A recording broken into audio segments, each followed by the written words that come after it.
안녕하세요. 눈에 넣어도 아프지 않을 딸아이 하나를 키우고 있는 30대 여성입니다. 아이를 볼 때마다 이렇게 하나 키우기도 힘든데 어머니는 어떻게 저랑 오빠들을 키우셨나. 그런 생각이 들면서 감사한 마음이에요. 한편으론 어머니에겐 아버지란 든든한 남편이 있었으니 오히려 나보다 사정이 나으셨으려나 싶기도 하지만요. 아무튼 지금 아이도 잠들었고 괜히 제 마음도 싱숭생숭해져서 익명의 힘을 빌려 제 이야기나 한번 해볼까 합니다. 가벼운 마음으로 들어주세요. 남편이라고 부르자니 온몸에 소름이 돋는 기분이지만 그래도 일단은 남편이라 하겠습니다. 남편하고는 회사에서 알게 된 사이였어요. 타 회사에서 이직을 해왔다는 남편이 저희 부서에 합류했는데 그때 제가 많이 도와줬지요. 다만 제 딴에는 남편이 낯을 가리는 게 눈에 뻔히 보여서 나름대로 잘 적응하라고 먼저 말 걸어주고 챙겨주고 했던 건데 남편은 제가 자기한테 관심이 있어서 그러는 줄 알았다나요? 그러면서 실은 자기도 저에게 호감이 있었다더니 급기야는 데이트 신청까지 해왔는데 황당하고 어이가 없었죠. 하지만 그렇다고 싫은 티를 내자니 괜히 어색해질 것 같기도 하고 그래서 나름대로 상황을 잘 무마시켜 보려고 데이트를 하게 되었습니다. 그런데 회사 안에서만 보던 남편과 회사 밖에서 본 남편은 무척이나 다르더라고요. 회사 안에서는 말수도 적고 뭔가 조심스러웠다면 밖에서는 농담도 잘하고 싹싹하고 무엇보다 어찌나 애정 공세를 퍼부어댔는지 몰라요. 그래서 결국 얼마 후부터 저는 남편과 다른 동료들의 눈을 피해 연애를 시작했는데 솔직히 그때만 해도 결혼까지 하게 될 줄은 꿈에도 상상하지 못했네요. 결혼 당시 시댁이나 친정이나 형편이 넉넉한 편은 아니었기에 특별히 큰 도움을 받은 건 없었어요. 다만 남편이나 저나 모아둔 돈은 꽤 있었기에 둘이 모은 돈을 합하고 거기다 대출까지 받으니 비록 전세긴 했어도 서울에서 신혼살림을 시작할 정도는 되었죠. 야무지고 알뜰살뜰 살다 보면 10년 안에 서울에 있는 아파트 한 채는 마련할 수 있겠지. 그런 꿈을 꾸며 신혼을 이어갔습니다.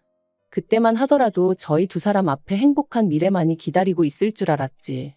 이렇게 제가 영원히 남편을 증오하게 될 줄은 몰랐네요. 저는 어려서부터 아이는 둘쯤 낳고 싶었고 그렇기에 결혼 전에도 남편에게 몇 번이나 그런 이야기를 했었어요. 요즘 너도 나도 먹고 살기 힘들어서 애는 안 낳겠다 하지만 나는 그래도 둘은 낳고 싶다고. 내 아이들한테 이 세상이 얼마나 즐겁고 멋지고 아름다운 곳인지 보여주고 싶다 말이죠. 그리고 제가 이런 이야기를 할 때마다 남편은 자기도 마찬가지라며 아이들에게 부끄럽지 않은 부모가 되자 했었고요. 그런데 막상 결혼한 지 1년이 지나 제가 이제 아이를 가졌으면 좋겠다 하니 남편이 꼭 아이를 가져야겠냐는 거예요. 자기는 좀 자유롭게 살고 싶다면서 말이죠. 저는 생각지도 못한 남편의 발언이 어이가 없었고 급기야는 화도 났어요. 그래서 갑자기 그렇게 말을 바꾸면 어떡하냐고 나는 아이 없는 부부 사이라는 건 생각해 본 적도 없다 그랬습니다. 그런데 남편이 그럼 뭐 지금이라도 헤어져 줄 거냐 그러는데 그때 받은 충격은 이루 말을 할 수가 없었죠. 그리고 그렇게 며칠 동안 저는 남편과 말 한마디 섞지 않았습니다. 남편은 말이 헛나왔다 하면서도 진심 어린 사과는 하지 않았고 오히려 저를 예민한 여자로 몰고 갔으니까요. 그리고 전 그런 남편의 태도에 더 크게 상처를 받았죠. 사랑해서 결혼했고 그래서 아이가 갖고 싶은 건데 이렇게 비참한 기분까지 느껴야 하는 건지. 정말 시도 때도 없이 제 신세가 불쌍해서 눈물이 다 나더라니까요. 하지만 이혼을 결심하기도 쉽지 않았어요. 비록 당시에는 제가 타 회사로 이직을 한 이후이긴 했지만 그래도 제 인맥이 남편 인맥이나 다름없었고 제가 결혼할 때 누구보다 기뻐하셨던 친정부모님을 생각하면 어떻게든 잘 사는 모습만 보여드리고 싶었으니까요. 그런데 그렇게 이러지도 저러지도 못하고 어느덧 한 달쯤 흘렀을 무렵 저는 또 한 번 크게 놀랄 수밖에 없었습니다. 제가 임신했다는 사실을 알게 되었거든요. 비록 남편과 사이는 좋지 않았지만 그래도 남편이 애아빠이니 말을 안 할 수가 없잖아요. 그래서 화해도 할 겸 작은 선물 상자를 사서 그 안에 두 줄로 표시된 임신 테스트기를 넣어 식탁에 올려두었어요. 인터넷에서 보니까 이렇게 해두면 남편들이 너무 좋아서 소리를 지르거나 감격에 눈물을 흘리거나 하더라고요. 그리고 저도 솔직히 남편하고 사이가 안 좋은 와중이긴 했어도 남편도 다른 남편들과 비슷한 반응을 보이지 않을까 은근히 기대를 하고 있었죠. 그런데 몰래 안방문 뒤에 숨어서 지켜본 남편의 반응은 너무나 당혹스러웠습니다. 그건 기뻐하는 사람도 감동한 사람도 아니고 말 그대로 좌절하고 화가 난 사람의 모습이었거든요. 뱃속의 아이에겐 미안했지만 남편이 너무 미워서 지워버릴까 그런 마음마저 들었어요. 하지만 친정부모님은 남편이 너무 크게 놀라서 그랬을 수도 있다며 저더러 임신하면 원래 기분이 크게 오르락내리락 하는 법이라고 제가 오해한 거라 하셨습니다. 시부모님 또한 말씀하시길 남편이 원래 무딘 구석이 있지 않냐면서 저더러 별거 아닌 일을 크게 키우지 말라셨고요. 하지만 이후로도 남편이 보인 반응은 제가 알고 있던 태어날 아이를 기다리는 아빠의 모습과는 많이 달랐고 저에게도 하루가 다르게 무심해져만 갔네요. 그러다 하루는 남편이 샤워를 하러 들어갔을 때였습니다. TV를 보는데 홈쇼핑에서 젖병 소독기를 팔고 있더라고요. 그리고 그 가격이 제가 인터넷에서 봤던 것보다 훨씬 저렴했어요. 그래서 얼른 사야겠다는 생각이 들어 제 핸드폰을 찾는데 도대체 이 핸드폰이 어디로 간 건지 아무리 찾아도 안 보이는 거예요. 반면에 남편 핸드폰은 소파 위에 있었기에 일단은 주문부터 하자는 생각으로 핸드폰을 켰습니다. 패턴으로 잠겨 있긴 했지만 연애 때부터 늘 똑같은 패턴이라 쉽게 풀 수 있었고요. 그리고 홈쇼핑 전화번호를 누르려던 순간 어째서인지 메신저가 제 눈에 들어왔고 지금도 왜 그랬는지는 모르겠는데 한번 확인해보고 싶은 충동이 들대요. 그런데 다행이라고 해야 할지 메신저에는 의심할 만한 건 아무것도 없었어요. 그래서 왠지 모를 안도를 하고 통화 목록을 보는데 어떤 한 사람만 성도 없이 딱 두 글자 이름으로 저장이 되어 있는 게 아니겠어요? 그리고 좀 살펴보니까 하루에도 3-4번 넘게 통화를 주고받은 흔적까지. 뭐라 콕 집어 말할 수는 없었지만 기분 나쁜 예감에 제 심장이 벌렁벌렁 뛰더라고요. 저는 그 전화번호를 얼른 옮겨 적어 이튿날 남편이 출근하기가 무섭게 제 핸드폰에 저장을 했어요. 그러자 그 여자 프로필이 제 메신저에 떴는데 제가 아는 여자였습니다. 남편의 오래된 동창이라며 저희 연애할 때 몇 번 술도 같이 마시고 결혼식에도 왔던 친구였죠.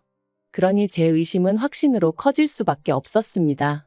저도 아는 남편의 친구인데 생판 다른 이름으로 저장해놓고 주고받은 메신저는 하나도 없는데 하루에도 몇 번씩 통화는 주고받았다는 게 어떤 식으로 생각해도 말이 되질 않더라고요.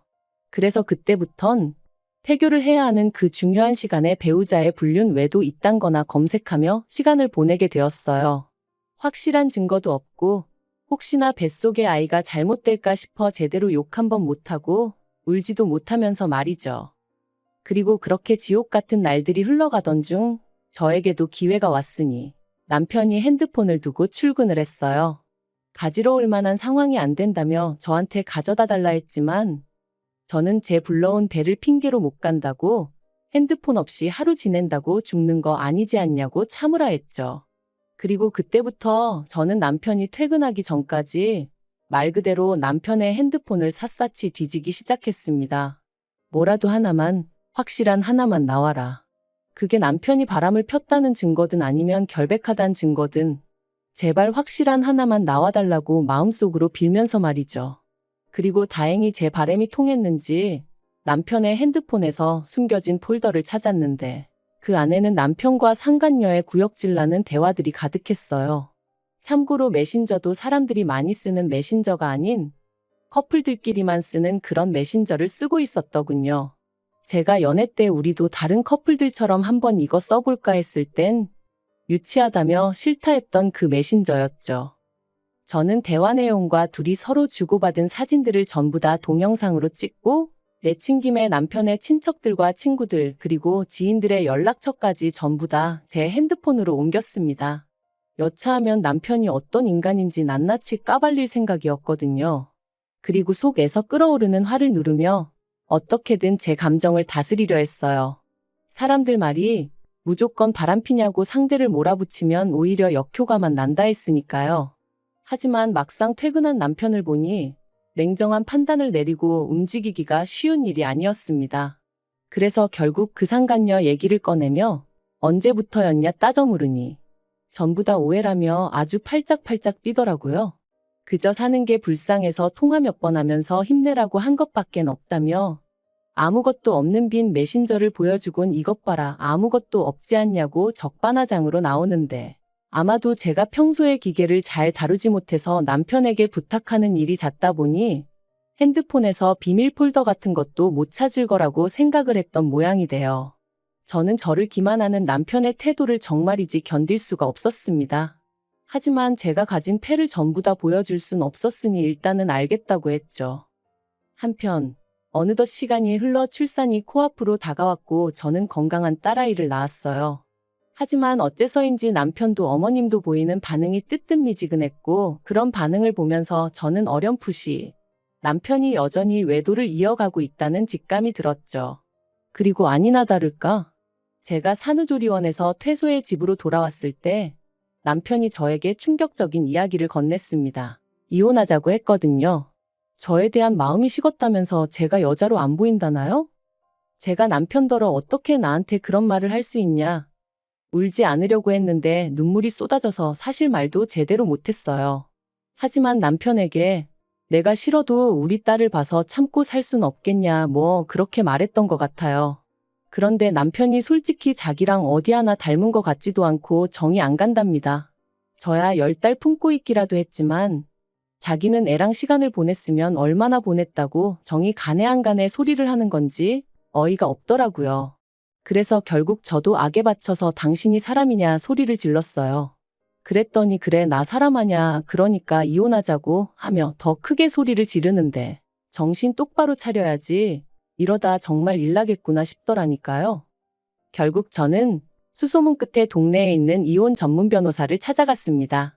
그리고 그간 누구에게도 말하지 못했던 남편의 외도 사실과 함께 제가 나름대로 수집해 놓은 증거를 보여주었어요. 그랬더니 변호사가 정말 마음고생 많이 하셨겠다면서 자기가 끝까지 옆에서 같이 싸워줄 테니 포기만 하지 말라대요. 생각지도 못한 사람에게 위안을 받은 기분이었습니다. 그리고 이후로는 착수금을 입금하기가 무섭게 일이 일사천리로 진행되었죠. 남편은 이혼 이야기를 던져놓고 집을 나갔는데 당시 저는 남편이 시댁에 있는 줄로만 알았습니다. 하지만 이 또한 어머님이 남편을 감싸주고 계셨던 거고 실은 상간녀 집에 있었더라고요. 어머님한테도 어찌나 배신감이 들던지. 하지만 결과적으론 그게 저에게는 오히려 유리하게 작용했어요. 저는 상간녀 소송을 위해 상간녀의 정보가 필요했고 확실히 해두고자 상간녀가 사는 동네에 3번이나 찾아갔었는데 거기서 두 사람이 같이 팔짱을 끼고 거리를 걷고 마치 부부처럼 행세하는 사진을 찍을 수 있었거든요. 상간녀 소송부터 이야기하자면 결국 저는 3천만 원을 받아냈습니다. 남편이 저더러 돈독이 올랐다며 속이 후련하냐길래 후련하겠냐고 나는 이제 시작이니 이 정도로 열내지 말라고 했죠. 그리고 이혼. 사실 이혼해주지 말까? 어떻게든 버티고 살까 그런 생각도 안 한 건 아니었어요. 하지만 남편을 보면 속에서 구역질이 올라올 만큼 분노가 치밀었고 ATM이다 생각하고 살자니 얼마나 돈을 잘 벌어오는 것도 아닌데 그 돈 몇 푼 때문에 같이 살면서 스트레스를 받아야 하나 싶더라고요. 그래서 이혼을 결심했습니다. 남편은 안 지나서나 제가 이혼해주기만을 바라고 있었던지라 합의를 하는 건 어렵지 않았어요. 저는 결혼할 때 제가 가져온 8천과 위자료 3천을 원했습니다. 변호사 말로는 결혼 기간이 짧아서 사실 3천을 받아낼 수 있을지는 모르겠다. 좀 더 현실적인 금액을 부르는 게 좋겠다 했지만 남편이 이혼만 손꼽아 기다리는 걸 알았기에 저도 믿질 거 없단 생각으로 3천을 불렀네요. 그리고 역시나 제 예상대로 남편은 순순히 제 말대로 하겠다 하대요. 그리고 저는 어머님에게도 위자료를 청구했습니다. 아들인 남편의 외도 사실을 아시고도 숨겨주셨으니 저희 혼인관계가 파탄에 이르는데 일조하신 거나 마찬가지셨으니까요. 그리고 역시나 남편의 성화 덕분이라고 해야 할지 어머님이 1,000만 원 보내셨더라고요. 이 외에도 여러 가지로 합의를 마친 저희는 이혼 소송을 신청했고 이후로 조정 과정을 거쳐 한 달 만에 남남이 되었어요. 하지만 저에게 남은 거라곤 세 사람에게 받아낸 위자료 7천이 전부였고 계속해서 끓어오르는 울분은 어쩔 수가 없더라고요. 그런데 정말 신이 존재하긴 하는 건지 정확히 남남이 된 지 6개월 만에 지인을 통해 남편의 소식을 듣게 되었습니다. 이혼 당시 저는 저랑 남편이 왜 이혼하게 되었는지 저희를 아는 직장 동료들이나 지인들이 정확히 알기를 바랬어요. 만약 그 사람들과 인연이 끊어지게 된다면 그건 제가 아니라 남편이어야 한다고 생각했으니까요. 참고로 저희 남편은 불우한 학창 시절을 보낸 탓에 친구라곤 직장 동료들이 전부입니다. 그래서 그들 중 가장 입이 가벼운 사람에게 저희가 어쩌다 이혼하게 된 건지 전부 다 털어놓았어요. 비밀로 해달라고 해도 어차피 말하고 다닐 게 분명했기에 꼭 비밀로 해달라고 신신당부도 했고요. 그리고 역시나 얼마 지나지 않아 남편이 임신한 저를 두고 바람을 폈고 산후조리원에서 돌아온 저에게 이혼 요구를 했다는 소문이 삽시간에 퍼진 모양이 돼요. 순식간에 회사에서 남편은 쓰레기가 돼버린 거죠. 그래서 남편이 회사를 관뒀다더군요. 하지만 거기서 끝이 아니었습니다. 저는 변호사의 자문을 구해 상간녀 남편에게도 상간녀와 제 남편의 외도 사실을 알렸고 상간녀 남편은 그동안 해외 주재원으로 파견을 나가 있었기에 전혀 눈치채지 못했었다더군요. 그리고 상간녀의 남편이 다시 제 남편을 상간남으로 고소하면서 남편이 그쪽에다 또 3천만 원을 물어주게 된 거죠. 남편이 저더러 정말 이렇게까지 해야겠냐더니 급기야 이후로는 시부모님은 물론이고 신우까지 전화로 사람을 아주 달달 볶아댔어요. 얼마나 더 괴롭혀야 속이 후련하겠냐면서요. 그래서 내 딸이 졸지에 아빠도 없이 크게 되었는데 내 눈에 뵈는 게 있겠냐 했습니다. 앞으로도 내가 할 수 있는 게 있으면 다 할 거니까 그런 줄만 알라면서 말이죠. 그리고 신우더러 아가씨도 상간남 여동생이라고 소문나기 싫으면 내 비위 거스르지 말라니까 그런 명예훼손이니 뭐니 자기도 가만 안 있겠다대요. 그래서 해볼 테면 해보자고 그랬죠. 막말로 제가 더 무서울 게 뭐가 있었겠어요.